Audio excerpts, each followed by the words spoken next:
پیغام کو پہنچاتا رہا، اپنی امت کی اصلاح کرتا رہا۔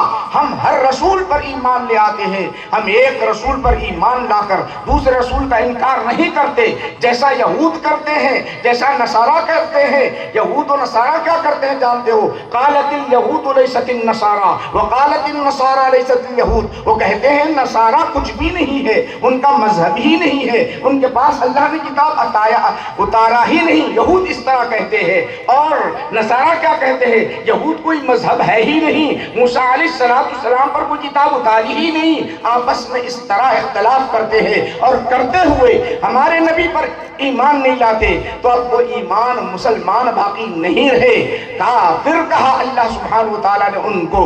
اللہ سبحانہ وتعالیٰ نے ہمارے نبی کا انکار کرنے کی وجہ سے، ایک رسول کا انکار کرنے کی وجہ سے، ایک مقام پر اہل کتاب کے ساتھ کفر کا تذکرہ ان کا کیا۔ کیوں کہ محمد عربی صلی اللہ علیہ وسلم کا انکار کر دیا۔ مگر سنو اے مسلمانوں، اللہ کا کرم ہے، ہم موسیٰ علیہ السلام کو بھی مانتے ہیں، ہم عیسیٰ علیہ السلام کو بھی مانتے ہیں، ہمارے نبی پر تو ایمان لاتے ہی ہیں۔ مگر ایمان لانے کا کیا مطلب؟ موسیٰ پر ایمان لانے کا کیا مطلب؟ عیسیٰ پر ایمان لانے کا کیا مطلب؟ ابراہیم پر ایمان لانے کا کیا مطلب؟ اسماعیل پر ایمان لانے کا کیا مطلب؟ اے اللہ، تیرے یہ رسول رہے، اپنے اپنے زمانے میں پیغام پہنچاتے رہے، ہم انہیں رسول مانتے ہیں، ان کا انکار نہیں کرتے۔ مگر ہمارے نبی محمد عربی صلی اللہ علیہ وسلم پر، ہمارے نبی محمد عربی صلی اللہ علیہ وسلم پر ایمان لاتے ہیں، ان کی شریعت کو مانتے ہیں، ان کی شریعت کو فالو کرتے ہیں، انہوں نے جو احکام دیے اس پر عمل کرتے ہیں۔ یہ ہمارا ایمان کا معاملہ ہے۔ آگے بڑھیے۔ اب یہاں میں آپ حضرات کو بتانا چاہتا ہوں، آج مسلمان اور یہود اور عیسائی، یہ تین طبقے ایسے ہیں جنہیں اہل کتاب کہا جاتا ہے۔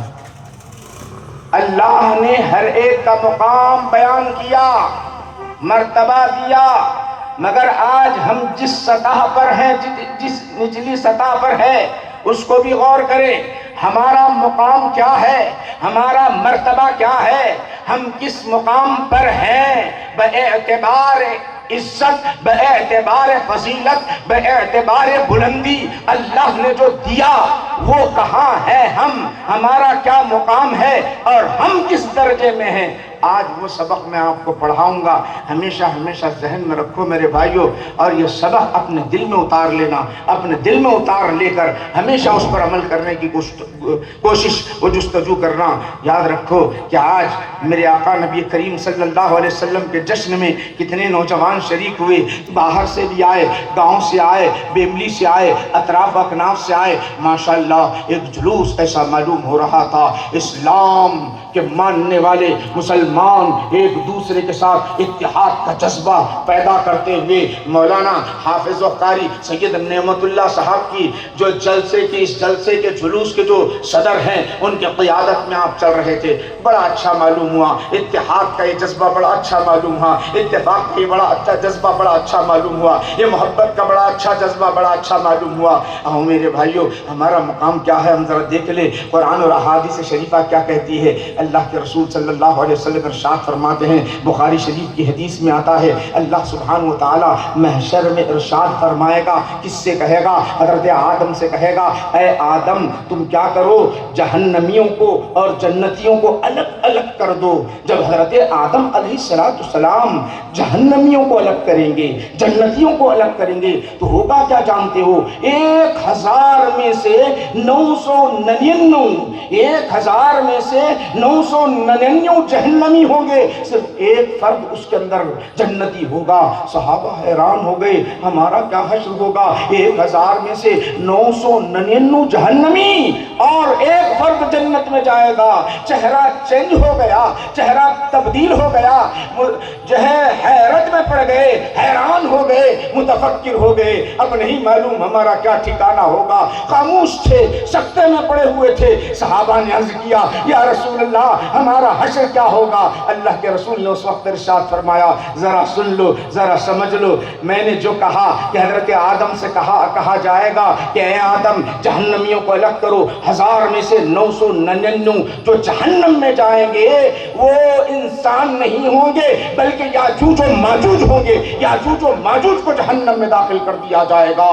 اس وقت صحابہ ذرا اب جو پریشان تھے ان کی پریشانی چھٹ گئی، حیران تھے ان کی پریشانی حیرانی چھٹ گئی، اب چھٹنا تھا۔ اللہ کے رسول ارشاد فرماتے ہیں کیا تم خوش نہیں ہو؟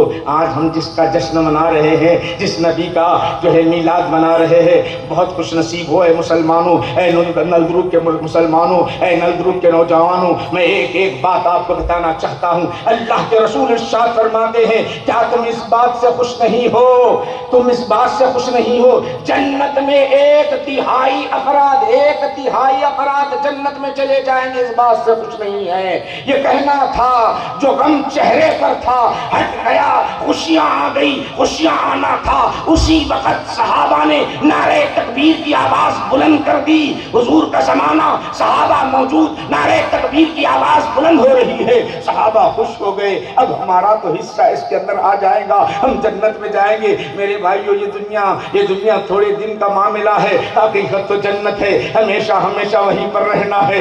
اگر ہمیں جنت کے بجائے دوسرا ٹھکانہ مل جائے تو مت پوچھو ہماری حالت کیا ہوگی۔ جنت میں اہم مسلمانوں کا ٹھکانہ جب ذکر کیا جا رہا ہے، اللہ کے رسول نے پھر کہا تم اس بات سے خوش نہیں ہو کیا میری امت کے آدھے افراد جنت میں چلے جائیں گے؟ پھر خوشی کی لہر اور دوڑ گئی، کہنے لگے یا رسول اللہ ہم اللہ کی کبریائی بیان کرتے ہیں۔ نعرہ تکبیر کی آواز بلند ہوئی، اس کے بعد پھر اللہ کے رسول علیہ السلام نے ارشاد فرمایا کیا تم اس بات سے خوش نہیں ہو 2/3 مسلمان میری امت کے افراد جنت میں جائیں گے؟ اور خوش ہو گئے اور نعرے لگائے۔ اب آئیے یہاں پر اللہ کے رسول نے، میرے نبی نے کیا کہا ذرا غور سے سن لیجئے۔